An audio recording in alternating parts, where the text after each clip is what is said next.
بسم اللہ الرحمن الرحیم۔ بگڑے معاشرے کی ایک خاص عادت۔ ایک دفعہ کا واقعہ ہے کہ ایک لمڑ کی دم پر پتھر آ گرا، دم کٹ گئی۔ ایک دوسرے لمڑ نے جب اسے دیکھا تو پوچھا، یہ تم نے اپنی دم کیوں کاٹ لی؟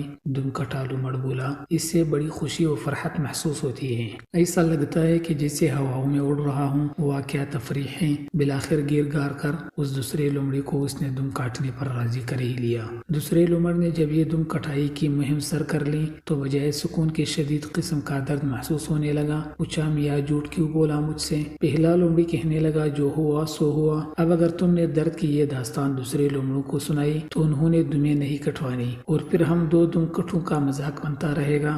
بات سمجھ میں آئی تو یہ دونوں دم کٹے پوری برادری کو یہ خوشکن تجربے کرنے کا کہتے رہے۔ نتیجہ یہ نکلا کہ لومڑوں کی اکثریت دم کٹی ہو گئی۔ اب حالت یہ ہو گئی کہ جہاں کوئی دم والا لومڑی دکھائی دیتا اس کا مذاق اڑایا جاتا۔ جب بھی فساد عام ہو کر پھیل جاتا ہے تو بدکار نیکوکاروں کو ان کی نیکی پہ طعنے دینے لگ جاتے ہیں اور احمق لوگ ان کا مذاق اڑاتے ہیں۔ حضرت کعب رضی اللہ عنہ سے روایت ہے کہ فرمایا، لوگوں پہ ایسا زمانہ آئے گا کہ مومن کو اس کے ایمان پہ ایسی ہی آر دلائی جائے گی جیسے کہ آج کل بدکار کو اس کی بدکاری پہ آر دلائی جاتی ہے۔ یہاں تک کہ آدمی کو تنزن کہا جائے گا کہ واہ بھائی، تم تو بڑے ایماندار فقی بندے ہو۔ حضرت علیہ السلام کی قوم نے کیا نہیں کہا تھا، نکال دو لوط کو اور ان کے گھر والوں کو اپنی بستی سے، یہ بہت نیک بنے پھرتے ہیں۔ بگڑا ہوا معاشرہ جب نیکوکاروں میں کوئی قابل اعتراض بات تلاش نہیں کر پاتا تو ان کی بہترین خوبی پہ ہی ان کو آر دلانے لگ جاتے ہیں۔ دوستو، اگر آپ کو ویڈیو اچھی لگی ہے تو دوسروں کی بھلائی کے لیے ضرور شیئر کریں، اور اگر آپ ہمارے چینل پر نئے ہو تو چینل کو بھی ضرور سبسکرائب کر دیجیے گا اور گھنٹی پر کلک کر کے آل کو پریس کریں، اور آخر میں ویڈیو کو لازماً لائک اور شیئر کریں،